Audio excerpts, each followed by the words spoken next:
लेके माँ आई अपने पिता के साथ है, और मैं लेके माँ छूट गया मेरे पिता का हाथ है। तो हूँ थी भतेरा मुश्किल होगा पाना, इतना तो याद मेरे देश है दीवाना। फिर कहा 5 अच्छा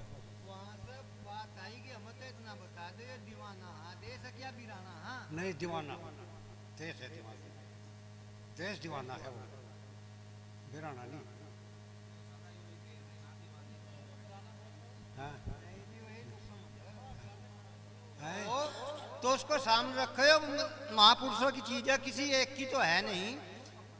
ये तो विचार आपका, जब आपके सामने रखी, आपने रखी ये बात, हाँ तो किसी की भी जिनकी भी है मैं उनमें वे कहो, उसमें विचार है, संतुष्टि ऐसे थोड़ा ही हो जाएगी। आप यहां जाओ ना,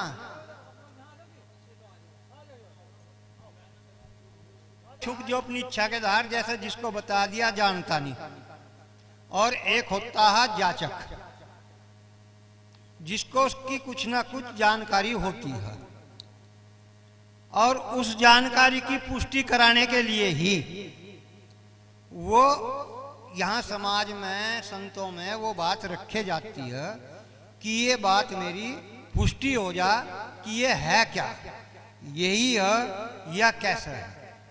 तो जैसा आपका इसमें विचार है, कहा आपने कि दीवाना नहीं हो सकता, तो फिर बिराना है, 2 ही चीज है, तीसरी चीज तो है नहीं। अजी मैं तो कह तो दिया महाराज, क्या कि उस पर अपनी कुछ संक्षेप कर रखें, और आपने यूं ही कह दिया कुछ नहीं, वो तो फिर अंदर की बात, भावना आप मार रहे हैं। आप अंदर की बात को अपनी रखना नहीं चाह रहे हैं।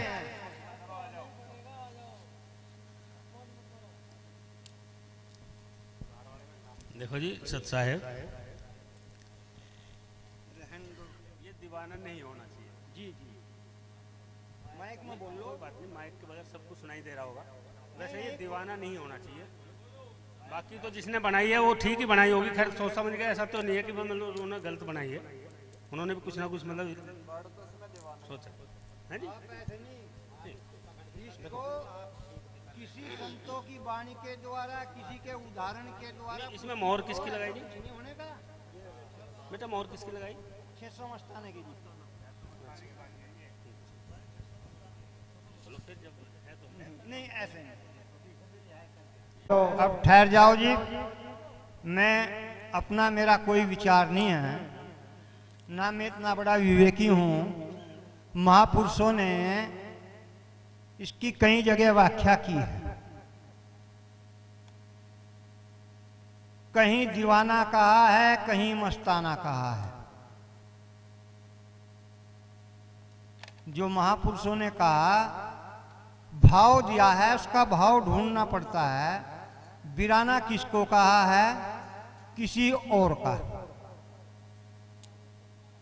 बिराना कहा किसी और का, दीवाना कहा किसका?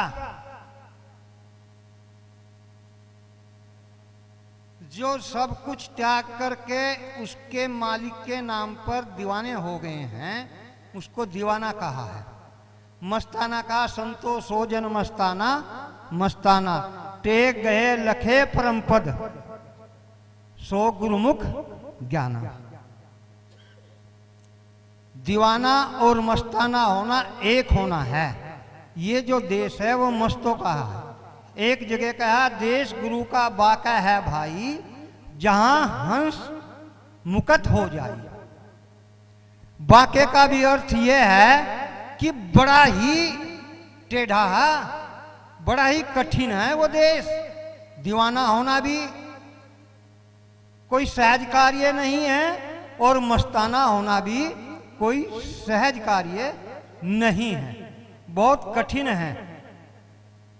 तो 3-4 अक्षर मुझे जो ये महापुरुषों से मिले हैं, दीवाना है, मस्ताना है, बांका है, ये बड़े ही अनूठे अक्षर हैं,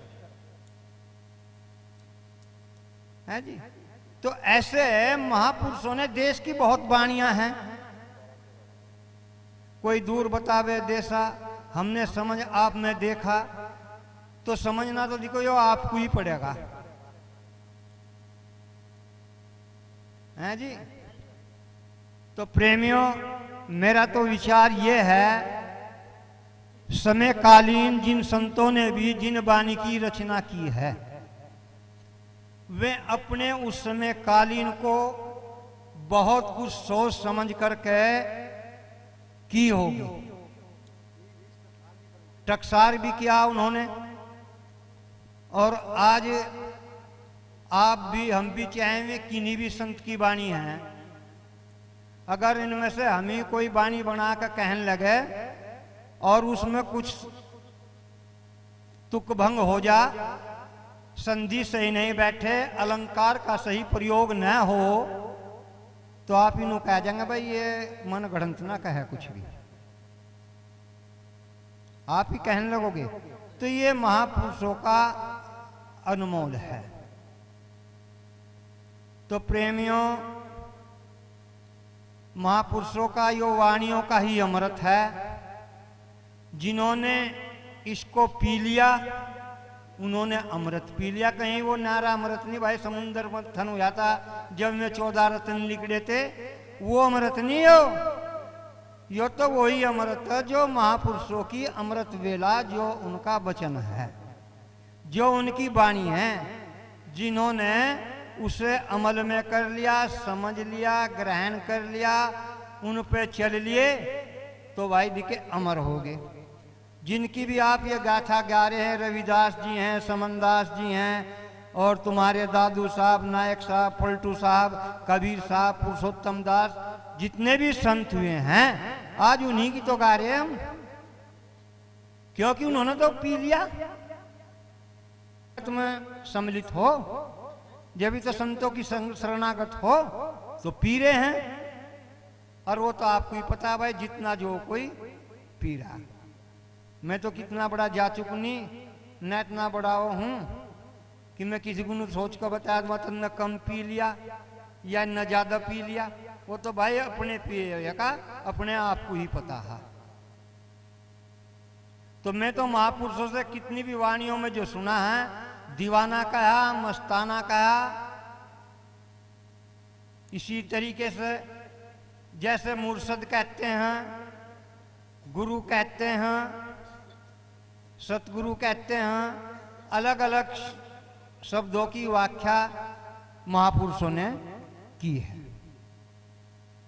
तो प्रेमियों, आपका विचार होगा कि आपने इसको कहाँ तक सत समझा है और कहाँ तक असत समझा है, वो तो समझना आपका ही है। हमें तो जैसे महापुरुषों से मिला आपके सामने रख दिया, हमारी तरफ से कुछ नहीं है, जो है महापुरुषों का ही है। और रही बात, पीछे भी वाणियों की बात हुई थी, भाई जी ने पूछा था भाई ये वाणी किसकी, हमने सुना उनकी, हमने सुना उनकी।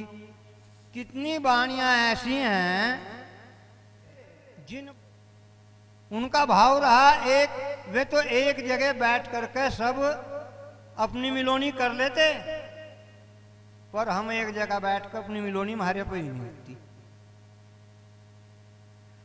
जिस समय कालीन में जितने सब संत हुए, सब एक के पास सब बैठते थे, सब अपनी मिलोनी टकसार कर लेते,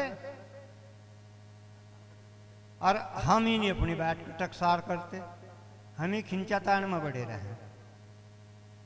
तो प्रेमियों, मैं तो यही कहूँगा भाई, ये शब्दों का अमृत रस है। जिसने शब्द का भावा अर्थ समझ लिया उसने पी लिया, नहीं तो भाई नहीं पिया। तो अब कैसा कुछ आपकी बात में इसमें आप सहमत हैं? हाँ जी, कहो जी। और वहां महिमा कह रहे हैं महाराज, ऐसी लाज तुम बिन कौन करे। अर्थ सीधा सा यह है कि ये सतगुरु साहेब, ए मेरे मालिक, तू तुमने ही मेरी ये लाज रखी है, तेरे बिना इसे कोई नहीं कर सकता। मैं भी आपसे बताया था, हमने तो लाज कहा जी, हाँ उसमें लाल लिखा हुआ, जय की जगह लाई बन गया बस वहां से। हाँ जी, पाप है सुन लीजिए रे पराधीन, और रविदास पराधीन से कौन करे है प्रीत। अब बहन जी दो ही अक्षर है, पराधीनता और पराधीन। पराधीनता कहते हैं पाप को, गुलामी को, और पराधीन कहते हैं आधीनगी को। अंतर है, पराधीनता पाप है सुन लीजिए रे मीत, और रविदास पराधीन से कौन करे है प्रीत। पराधीनता पाप है, गुलामी है, और पराधीन जो है वो आधीन है। रविदास जी ने कहा मैं गुलामी नहीं करता, मैं तो उस सतगुरु के, उस मालिक के अधीन हूं। वो देश की बात है जो उन भाई का विचार है। भाई देश किसी का कुछ नहीं, देश तो एक आपको चिन्ह दिया है, वो भी निशाना सतगुरु का ही है, और कुछ नहीं, कोई नारा मुल्क नहीं बस रहा। वैसे रविदास जी महाराज ने कहा हमने बेगम देश बसायो रे, हमने बेगम देश बसायो, उसने भी वहां बेगम देश को भी कहा है। कबीर साहब ने भी इसके बारे में एक उसमें कहा, हम सरी ऐसे ही वो